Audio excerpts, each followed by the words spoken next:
Ladies and gentlemen, good evening.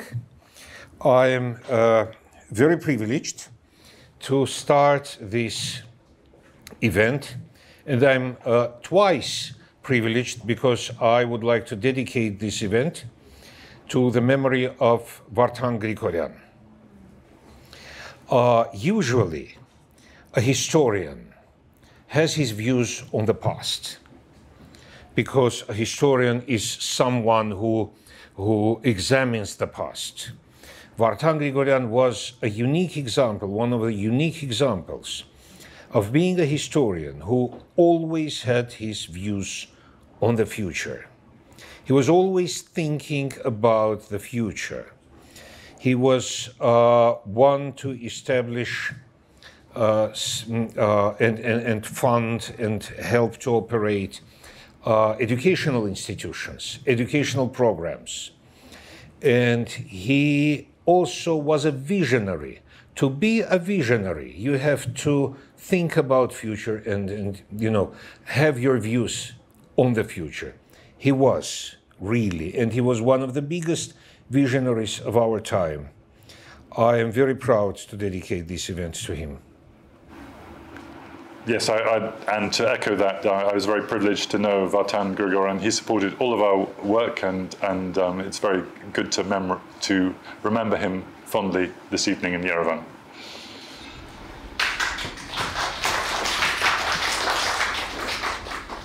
Now,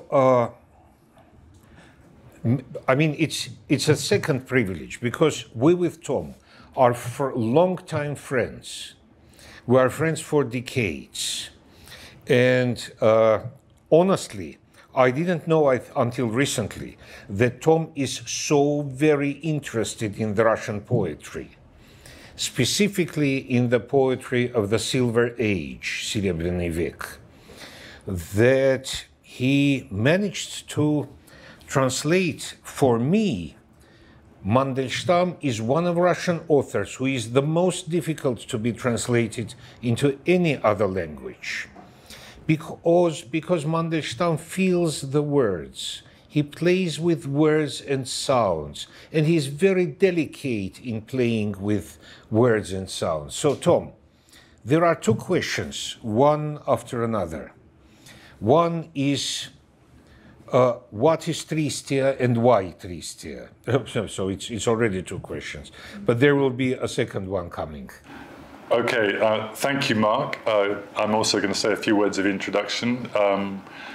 Good evening, Yerevan. Great to see friends. I hope you can hear me. I can't see all of you. We'll do this evening in English, но если кто-нибудь хочет задавать вопрос на русском, я отвечу на русском. Otherwise, we will do this in English. I'm sure if someone wants to ask a question in Armenian, Tom will answer in English, but we will understand the question. Okay. That's okay. Let me just say a few words, because before you say what is Mandelstam, Tristia, we have to say what is Osip Mandelstam, because I think he's the greatest Russian poet of the 20th century, but I think he's particularly beloved in Armenia. I'm glad to say, thanks to his wonderful writings on Armenia. But he's also, I think, not fully understood, and he goes in and out of fashion. I think in Russia at the moment he's a bit out of fashion, but that's, I think, more of a reflection on Russia than on Mandelstam. And let me just say three contradictions about Mandelstam, which I think are important before we move to Tristia. One, that unfortunately, when Mandelstam's name is introduced, most people talk about his death at the hands of the Stalinist system in 1938. And for me, he is a poet of life, and I hope we'll get some of these life-affirming poems this evening. So that's one contradiction, although Tristia is also a collection of death. It begins with a funeral and ends with a requiem. So Mandelstam sees the cycle of life and death as being important.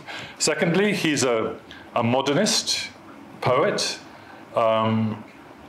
We've been, some of us on this summer school with Tom Kitson have been studying, had an evening talking about Ilyast. a modernist poet, and this concept of zaum, sometimes it's nonsense or absurd, you sometimes feel in Mandelstam, but he's also a classicist at the same time. He observes all the classical meters and admires the classical poets. Someone described his poetry as, in Russian, as classический zaum. The third contradiction, I guess, and here sitting in Yerevan, this is relevant. He's a poet, a Jewish poet, born in what's now Lithuania and lived in St. Petersburg, but he loved the Christian South. He loved the Caucasus, the Black Sea, the Greek world. So there's another contradiction for you about Osip Mandelstam. What is Tristia? Tristia is his second collection of poems. The references to Ovid on the Black Sea and his exile. That is the geography mainly of the collection. It is Ukraine, it is Crimea, it's sometimes Georgia, but it is the Hellenic world, more or less, and it is the underworld, it is Orpheus, it is Persephone, it is all those figures. And it is also, I think, a requiem for the loss of a culture in the middle of revolution. So it's a collection written between 1916 and 1921, 5 years in which the whole world, everywhere, but particularly in the Russian Empire, was turned upside down. A time of conflict, time of exile which Mandelstam in the end refused. And when Mandelstam was asked once to define what is Acmeism, his school of poetry, he described it as toska po mirovой kultuре, nostalgia for world culture. Tom, and how did it happen that you decided to translate Mandelstam? Because we know you as a researcher, as you know, an analyst who is working in a completely different sphere. Yeah, absolutely. Well, before I moved on to these more prosaic subjects like politics, conflict, you know, European Union and South Caucasus, I was a philolog. I studied Russian literature in Oxford, also Greek literature, which is perhaps relevant for Mandelstam. And at one point, I thought I could make a career in literature, but I realized then at some point, one, that it didn't pay, and two, that a lot was going on in the world that I needed to engage with. And so literature became my hobby rather than my profession. But I loved reading Mandelstam when I was at Oxford. This was in the mid to late 80s. And with the arrogance of youth, I decided no one has translated the complete collection of Tristia. Mandelstam thought that a book of poems has its own identity, its own integrity, cellness, that the poems talk to one another, that a book of poems that you can pick up like this in one volume has an identity. And Mandelstam had been translated mainly in selected poems, a poem here, a poem there. I decided someone should translate Tristia, and why not me? So I started this project in 1988, and I soon discovered it was completely impossible. I translated 5 or 10 poems, and then I picked it up and put it down. Years passed. I wrote other books that you may have read about conflict and Karabakh and Chechnya and so on. But occasionally I would pick up this, and then during lockdown I suddenly realized, I looked at the calendar and I saw 2022 will be the centenary of Tristia. Surely I have now the space and the time to finish this project. Well, I didn't quite finish it. The collection actually was first published in 2023, the 101st anniversary, but still, it was the motivation to finish this collection. I found a very good publisher, ARC. I think they did a beautiful job. This is, by the way, from production of Fedra in Moscow in 1922, the tire of production, and Fedra is the first poem, so this seemed a good cover image for the collection. So that is the story. And of course, why it took me so long is because I set myself very, very high standards. I said, I will try to preserve the meter as much as possible, razmir, that's very important to Mandelstam. Sometimes I will even try to preserve the rhyme, although I didn't always. And that, of course, became impossible. And And then some of the poems I simply didn't understand. You need to read all these good scholars of Mandelstam to understand it. So actually it took me 35 years to complete this, 34 years to complete this.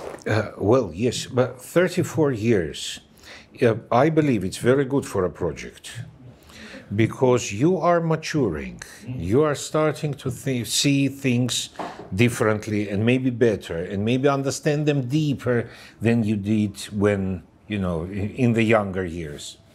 Now, when you are translating, you are digging much deeper into the text and meanings rather than just reading it. I believe there were a lot of very interesting findings on your way during this translation. Can you tell us about one or two? Because I mean, it's a result of a very deep reading into the text, going deeply into that. Please. Well, maybe the answer to that would be to read a poem first, and then we can discuss the findings in the poem. So maybe we should read, I suggest that we read number 13 in the poem. Zolotistava myoda struya iz butilki tikla. Mark, you can read it in Russian, and I will read it in English. Let me just begin by saying that it's a 15-syllable meter. I think it's anapistic pentameter. Da-da-dum, da-da-dum, da-da-dum. And it's, so it's, the line goes on much longer than you would expect in a poem. So already the meter conveys this rather sleep. You're by the coast of the Black Sea. You're in contemporary 1917 Crimea, but you're also immediately slipping back into ancient Crimea, which is Taurus, Tavrida, which is Taurus in ancient Greek. Also, Catherine the Great also liked to call it Taurus. So let's maybe read that poem, and then we can discuss a bit what it means. We agreed with Tom that I'll be reading the poems in Russian, and he then will be reading them in English. So, золотистого меда струя из бутылки текла, так тягуче и долго, что молвить хозяйка успела. Здесь, в печальной Тавриде, куда нас судьба занесла, мы совсем не скучаем, и через плечо поглядела. Всюду Бахуса службы, как будто на свете одни сторожа и собаки. Идешь, никого не заметишь, как тяжелые бочки спокойные катятся дни. Далеко в шалаше голоса, не поймешь, не ответишь. После чаю мы вышли в огромный коричневый сад. Как ресницы на окнах опущены темные шторы. Мимо белых колонн мы пошли посмотреть виноград, где воздушным стеклом обливаются сонные горы. Я сказал, виноград, как старинная битва, живет, где курчавые всадники бьются в кудрявом порядке, в каменистой Тавриде наука Эллады, и вот золотых десятин благородные ржавые грядки. Ну а в комнате белой, как прялка, стоит тишина. Пахнет уксусом, краской и свежим вином из подвала. Помнишь, в греческом доме любимая всеми жена, не Елена, другая, как долго она вышивала. Золотое руно, где же ты, золотое руно? Всю дорогу шумели морские тяжелые волны, и, покинув корабль, натрудивший в морях полотно, Одиссей возвратился пространством и временем полный. As it took such an age for the honey's long, thick, golden thread to ooze from the bottle, our hostess could lazily tell us, here in sorrowful Taurus, where we have been stranded by fate, we are not at all bored, and she cast a glance over her shoulder. After Bacchus called all to the harvest, do you feel quite alone in a world with just watchmen and dogs? As you walk, you see no one. Days roll onwards like barrels, they are heavy and peaceful and slow. Faint voices call out far away, you don't catch them or answer. After tea, we walked into the garden so brown and immense. They had lowered dark blinds that like eyelashes covered the windows. We progressed past a white colonnade to admire the vines. Shining crystals of air were glazing the languorous hillsides. These vines are a battle, I said. They are ancient, alive, and their tousled head horsemen are fighting in leafy formations. In the boulders of Taurus, the science of Hellas still thrives. Here noble and rust-patterned borders divide golden acres. Like a spinning wheel, silence is standing inside the white room. Smells of vinegar, paint, and young wine rise up out of the cellar. You remember the woman they loved inside the Greek's home? Not Helen, the other. How long did she wait and embroider? Golden fleece, oh, where are you? Where are you, our lost golden fleece?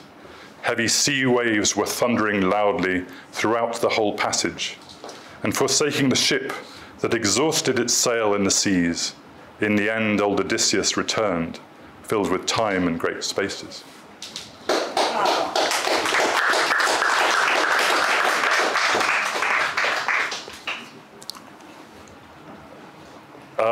So I love this poem. Mandelstam was staying in a place called Koktebel on the southern Crimean coast. And the hostess in the second line was a woman called Vera Sudekina.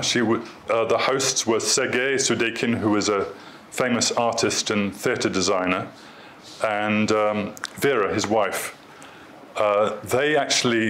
Their story is interesting because they then fled from Crimea to Georgia and on to Paris. And in Georgia, they got to know the poet Ilyazd, who Tom Kitson is studying. And Ilyazd actually wrote the poems on a dress, a sleeve of a dress in Paris, which I think Sonia Delaunay designed. And this avant-garde dress with a surrealist poem written on it was for Vera Sudekina. Then in Paris, she actually abandoned her husband Sudekin, and she went off with Igor Stravinsky, and she became Mrs. Stravinsky. So that's also Vera Stravinsky is the same person. But I think this poem it's a mixture of the modern and ancient worlds. Всюду Баха со службы.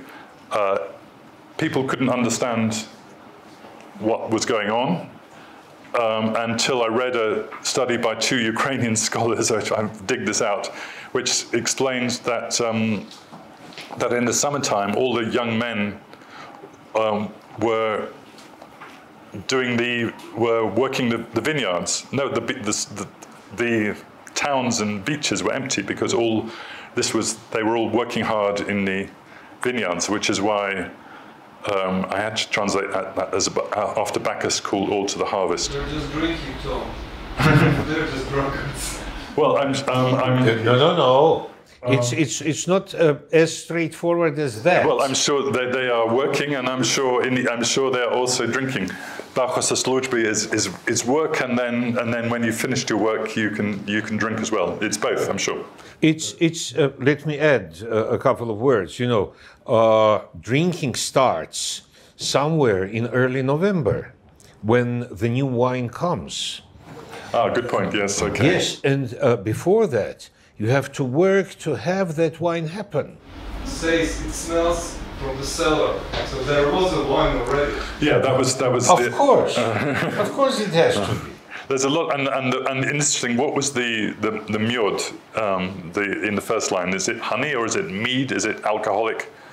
I don't think anyone's got a complete answer to that.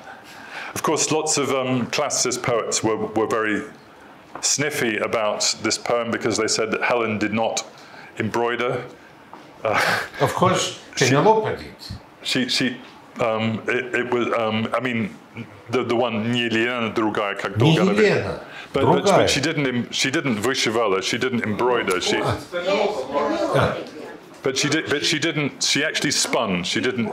She embroidered all the time. She was embroidering in daytime and then... No, but she wasn't embroidering. She was actually spinning. Anyway, but it doesn't matter. Oh, okay. It's a poem. It's a poem. So I don't. Anyway, and of course the last line is wonderful about Odysseus returned full of time and space. I had to extend that a little in English to get the 15 syllables in.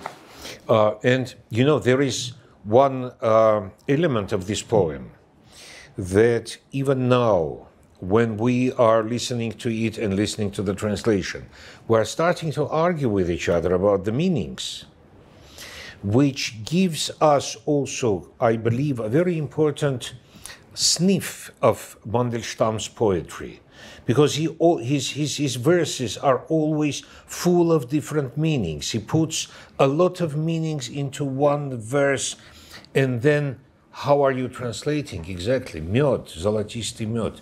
Is it honey? Is it wine? Is it both? Is it both? So, and let me just say, we can possibly read the poem Siostry, but he uses the metaphor of a plow.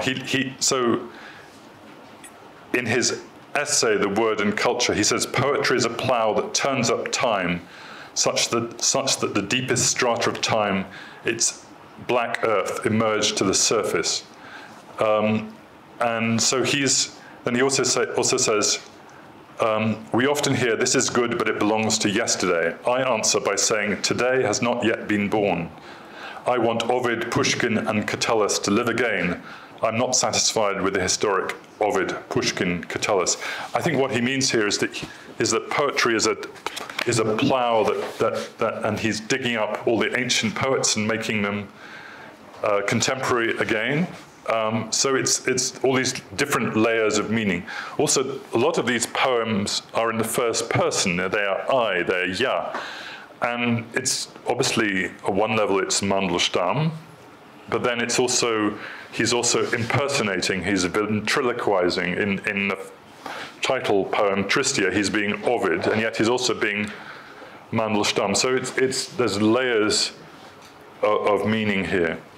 And we can also say that it somehow foresees the appearance of postmodernist culture, where you are using a literary work or a person in the past to reincarnate what has been done and have it again in a form of creative reflection. I mean, shall we go? Should we do just before we go on, I want to say a couple of sentences to put the things into context, and I believe it will be needed for the fellows.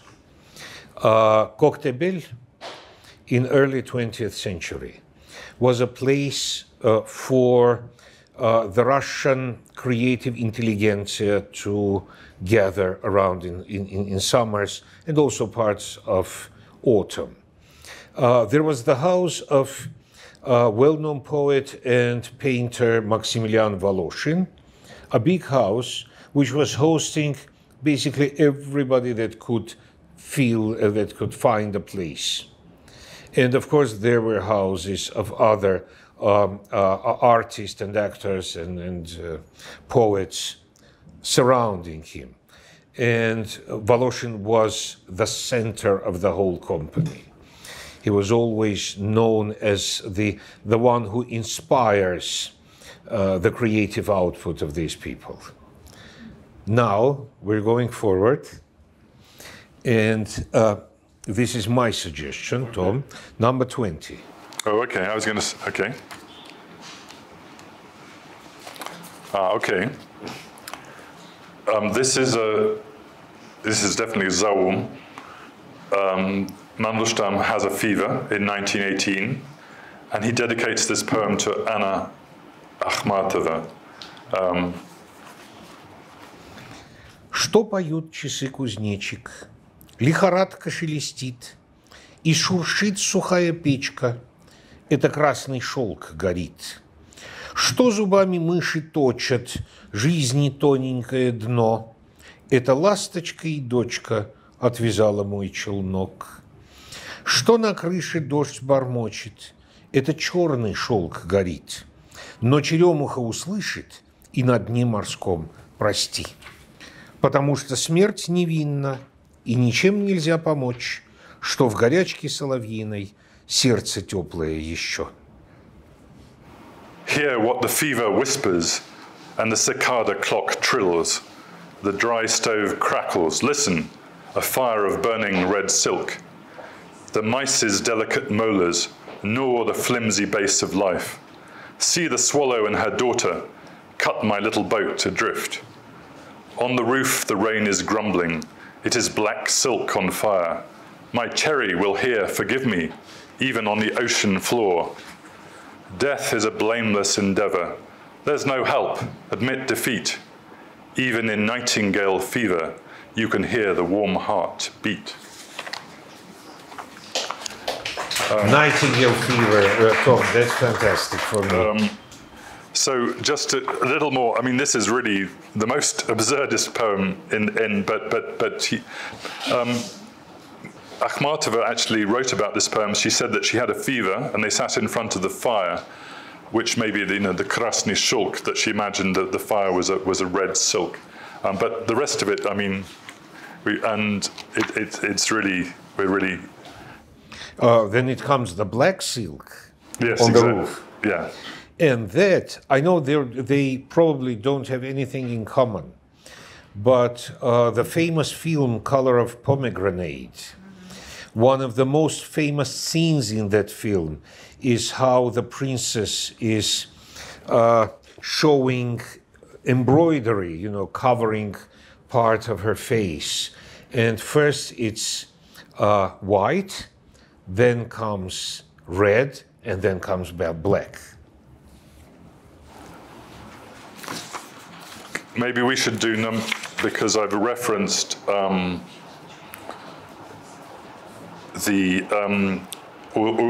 already Сёстры тяжесть и нежность number 27. Tom, can I ask a question about the 20th? Yeah.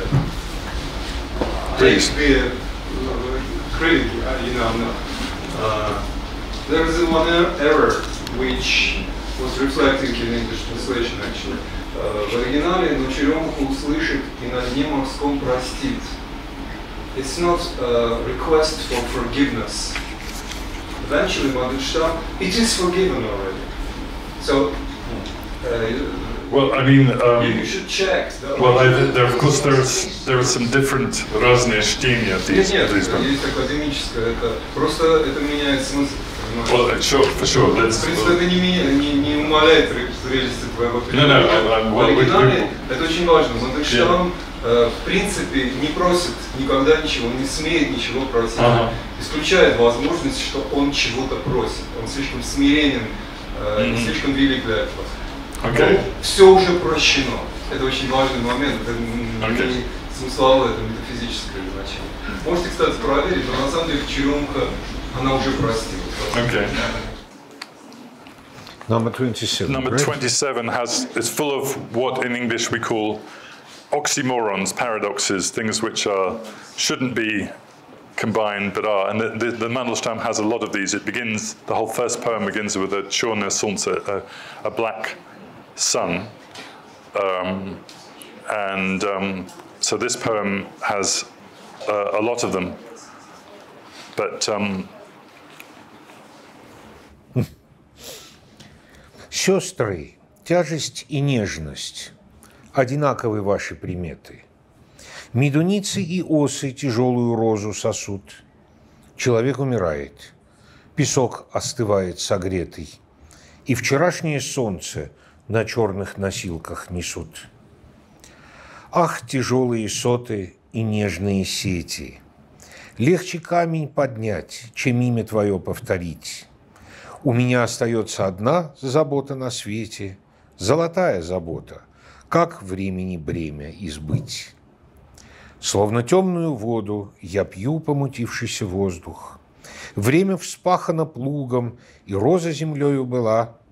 В медленном водовороте тяжелые и нежные розы, розы тяжесть и нежность в двойные венки заплела.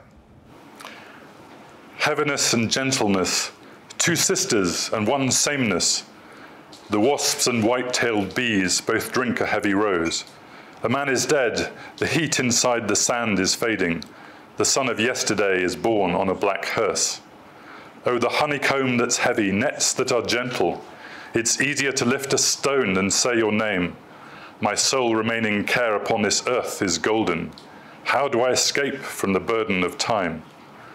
I drink the turbid air as if it is dark water. Time's tilled up by the plough, and once this rose was earth. The heavy, gentle roses swirl in a slow vortex.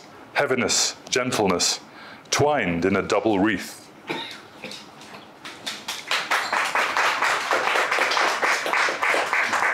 Now, those of you who are following the Russian will see that I do occasionally take some liberties with the translation in order to fit the meter, so do not, I'm sure there could be one or two comments, but I think I've tried to preserve the... No, Tom, obviously translating is not just,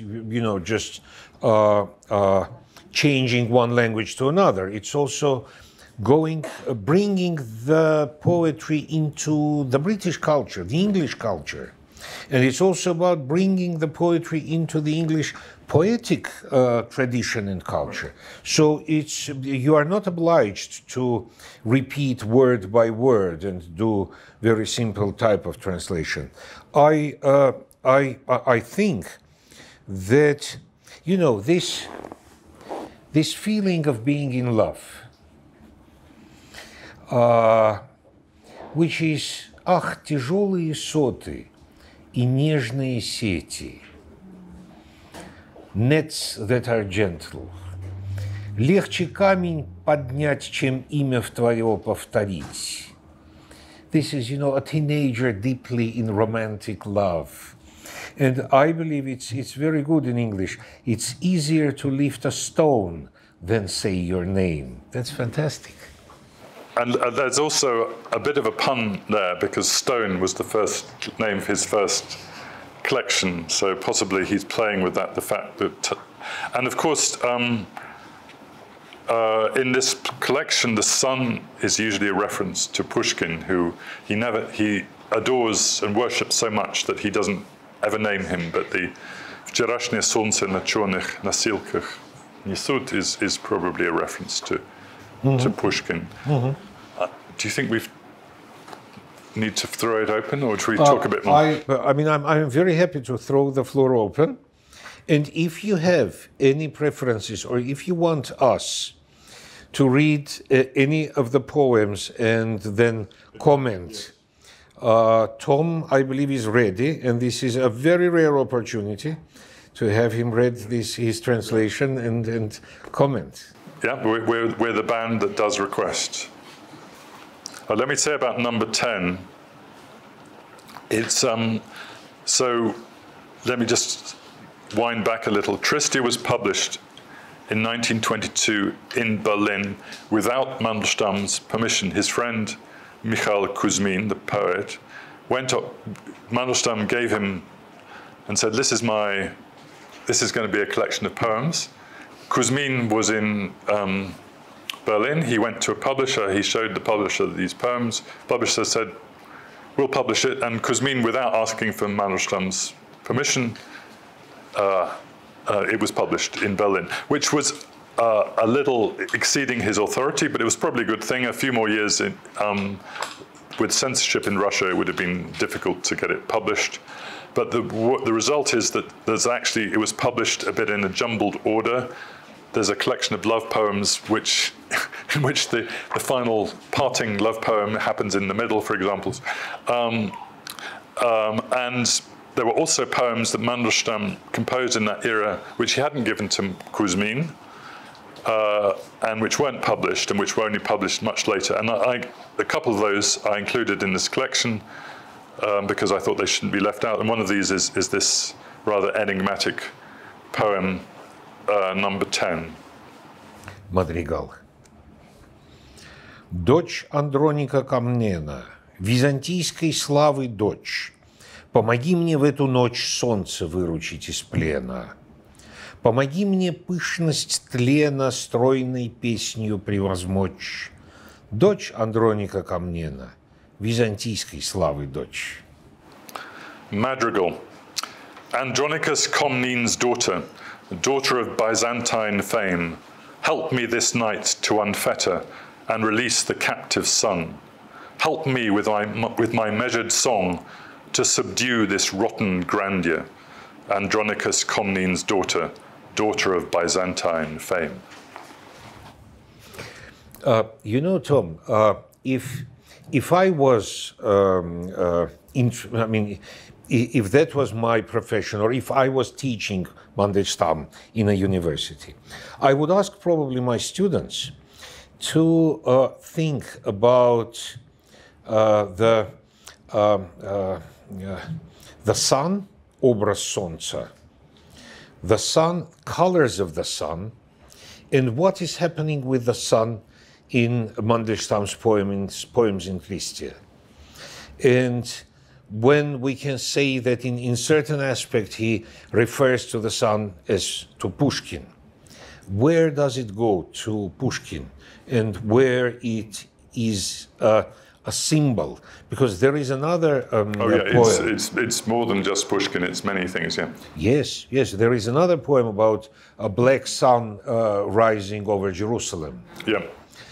You know, it creates a very interesting sequence of poetic references, and I believe it would be very interesting. But I'm not into teaching Mandelstam. What is it? Your interpretation of various suns that we see in this poetry?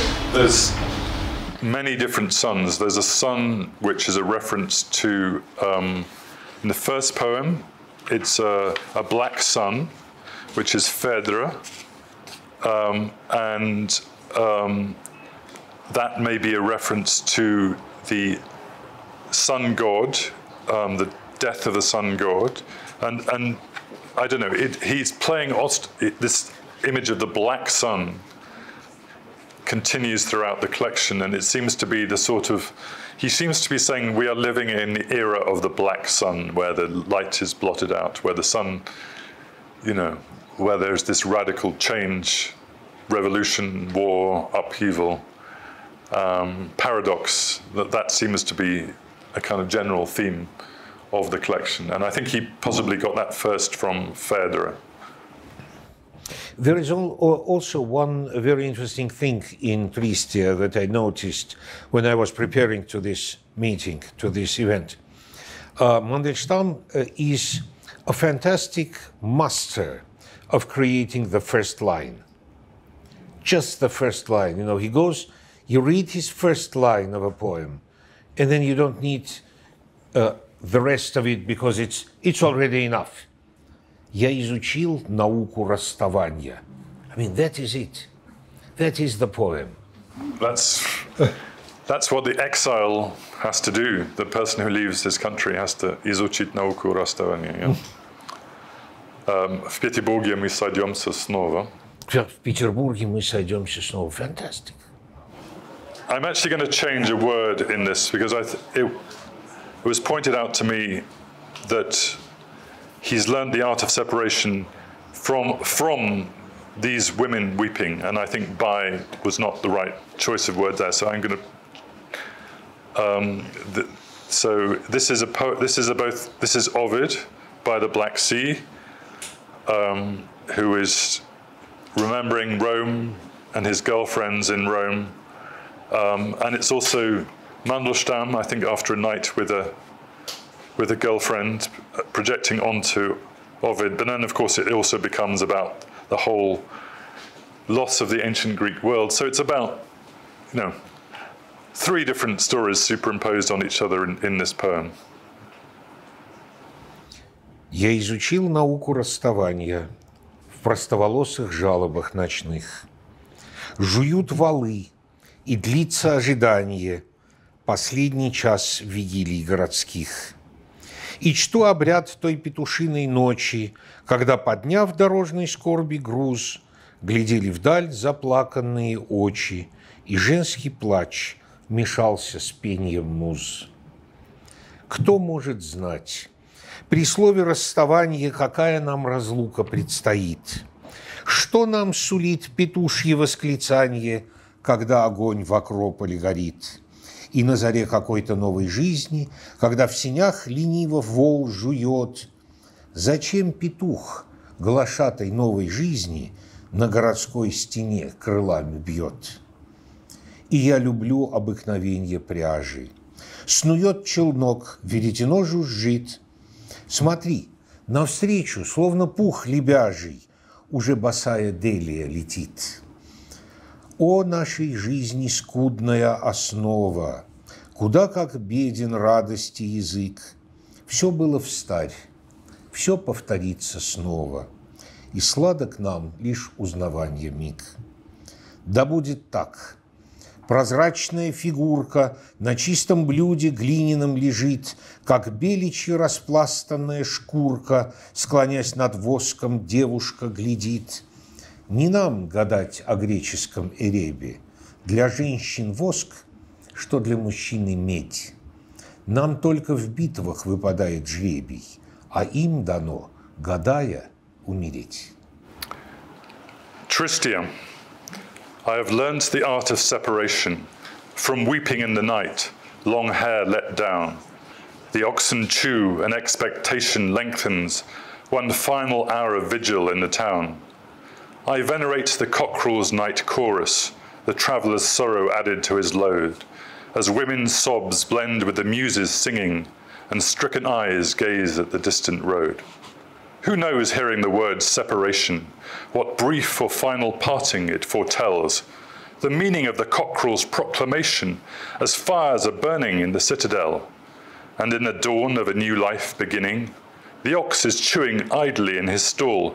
So why is the cockerel, new life's herald, thrashing his wings upon the city wall? I love to see the yarn's incessant habit. The shuttle skims across, the spindle hums. Look how Delia flies to meet us barefoot, swift and graceful as the down of swans. Oh, how the fabric of our life is meagre, the language of joy pitifully slight. All's happened once, all will be repeated. One glint of recognition holds delight. So be it then, a small translucent figure lies in a clear earthenware dish. A girl like a stretched pelt of squirrel inclines over the wax and scans her wish. We must not surmise about the will of Hades. As bronze for men, wax is women's augury. Our fate is cast upon the field of battle. Their lot in telling fortunes is to die.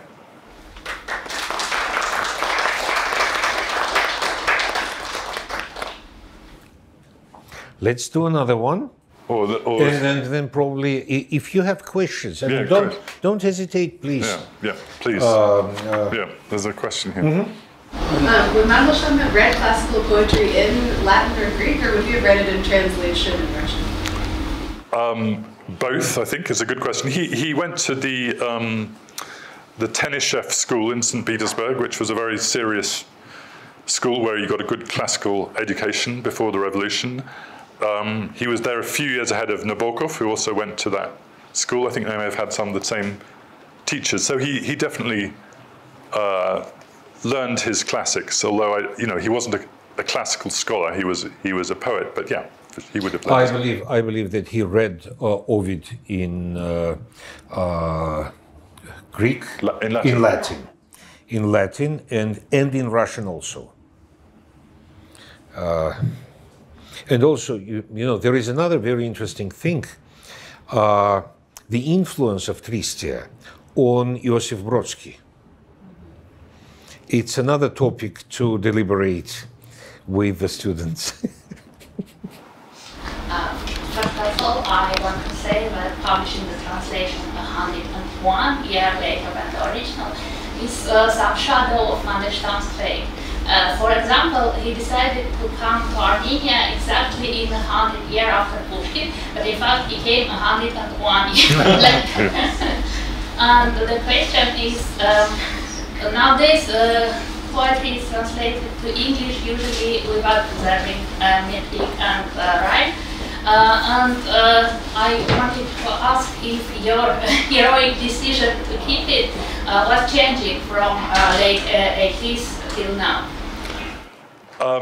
Thank you, Anahit, for the question. And I know that you're a Mandelstam scholar, so it's great that you're here.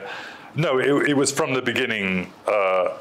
Mandelstam said basically, I alone in Russia work from the voice. He used to walk around the room composing poems, not on paper, but reciting them in his head. And everyone who was there was this wonderful cafe in St. Petersburg called the Stray Dog Cafe, which was the sort of, you know, it was the poetry club, it was the jazz club, it was the place to be, it was where all the strange and beautiful people were. And he made a sensation there reading his poems in this kind of incantatory way, as though he was struck by a spell. So it seemed to me that if you were going to translate Tristia, you had to try and preserve the meter, and there's all this variety of different meters.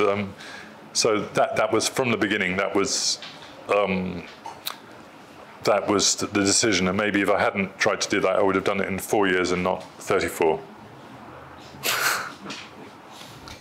Now, if I may say a couple of words, just wrapping up, as you don't have any more questions, I mean. Or you do? Yes, please, Nina. Very good question. Every time I reread this Russian version of it, I start wondering why some lines are missing. Is it by that he never actually wrote them, or was planning to write it later, or is this sort of a mission done on purpose? Do you know? Because a couple of the most famous poets actually in this collection, they miss a few lines. It's a great question, but I mean, Pushkin did the same. I think sometimes he just decided he didn't like that line, but he liked the poem, and he wasn't going to write a new one, and he would just leave a blank. I think that's the explanation. Maybe Anahit has a view on this? Не все тексты сохранились полностью, потому что он уничтожал черновики.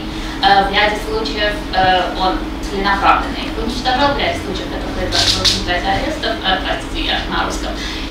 И некоторые тексты сохранились чудом, не полностью. Right. That's more so. No, this one was. But this is more about the later poems than the earlier ones. Yes, but the late part of his life, he usually writing the poem was cropping the first verse. Often we can't exactly understand what about is the poem because the cry was in that first verse he put out. Okay. Yes.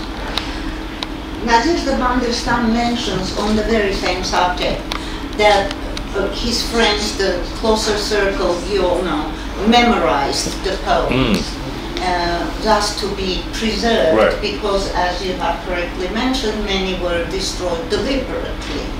Now, do any scholars know whether these people contributed to the collection of poems that existed on paper or not? I really don't know, because we're talking about the Voronezh poems, mainly the later poems, so this is beyond my scope. I think it's a bit easier with these poems because they were published. Certainly there are certain different versions. Tigran has already mentioned that he thinks that the text I was using on one poem is not the final one, but we're just talking about a few words here and there, but in the later poems, yeah, for sure, then it's a real struggle to know what is the, is there a true version of those later poems, and I don't really know. I don't know again whether you have a view, but. Any other questions? Yes, please, go ahead. When I was reading through this book, I was particularly drawn to poem number 23 and thinking about the revolutionary era. And I was just wondering if you could expand on Mandelstam's perspectives or attitudes towards the Bolsheviks, and how he's expressing that in his poem. Yeah, so thank you, Maya. Number 23, Sumiaki Svobody, is the most where he tries to be positive about the revolution, but it's very ambiguous. Sumjaki svobody, freedom's twilight. I mean, Sumjaki can also be possible. Could you use Sumjaki about the dawn as well, or just about the twilight? No, it's twilight. It's definitely it's twilight. Not the dawn. But no. But for sure, this poem is interesting because he's kind of trying to honor the vozhd at one point, Narodny vozhd. So he's trying to, Mandelstam wasn't just a nostalgist for the old age. He saw some value in modernity as well. So he's putting on a brave face on this and saying we must face the future, but it is deeply ambiguous. I don't know if you wanted to read the poem, but should we read it? Yeah, we'll do that, but just a couple of sentences. Can you imagine the Russian Revolution, 1917? The whole world collapses around these people. They don't know, they know one thing for sure, that they will not have the life that they used to have a couple of months ago. They don't know what's going to be in the future. There was a certain rule which isn't there anymore. So it's a matter, and it's a very important topic in Russian poetry in particular of that years. And each poem was trying to resolve this problem for himself or herself separately. It's very personal, and it is very personal for Mandelstam. Now, Сумерки свободы. And just to say that this phrase, Сумерки свободы, became a very well-known and a very popular phrase in the late Soviet culture of dissidents, of Soviet dissidents. Прославим, братья, сумерки свободы, великий сумеречный год. В кипящие ночные воды опущен грузный лес тенет. Восходишь ты в глухие годы, о солнце, судья, народ. Прославим роковое бремя, которое в слезах народный вождь берет. Прославим власти сумрачное бремя, ее невыносимый гнет. В ком сердце есть, тот должен слышать время, как твой корабль ко дну идет. Мы в легионы боевые связали ласточек, и вот не видно солнца. Вся стихия щебечет, движется, живет. Сквозь сети, сумерки густые, не видно солнца, и земля плывет. Ну что ж, попробуем. Огромный, неуклюжий, скрипучий поворот руля. Земля плывет. Мужайтесь, мужи, как плугом океан деля. Мы будем помнить и в литейской стуже, что 10 небес нам стоила земля. Freedom's twilight. My brothers, let us honor freedom's twilight. In the majestic year the sun goes down. In the bubbling nocturnal waters, see a dense forest of nets descend. O sun, you are judge and people rising in desolate years without end. Let us honor the momentous burden the leader of the people tearfully owns. Let us honor power's twilight burden, its weight too heavy to be borne. He who has a heart must now be hearing how time's ship is sinking down. We've bound together armies of swallows in battle legions. Now look out. The sun is dark. The universe is alive and chattering and whirls about. Through the twilight's densest webbing, the sun is dark. The earth's afloat. Let's give the helm just one more jarring, ungainly turn. With all our worth, the earth's afloat. My men, be daring. Our plough cuts through the ocean, sailing forth. Even in the frost of Lethe we'll be hearing how winning 10 heavens cost us the earth.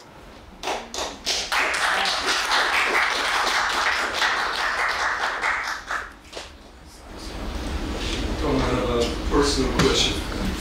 We know each other for more than 3 years, and that your first passion in Russian literature was Pasternak rather than Mandelstam. No. My Pasternak came later. No. In this case, it's even better because I think the same way.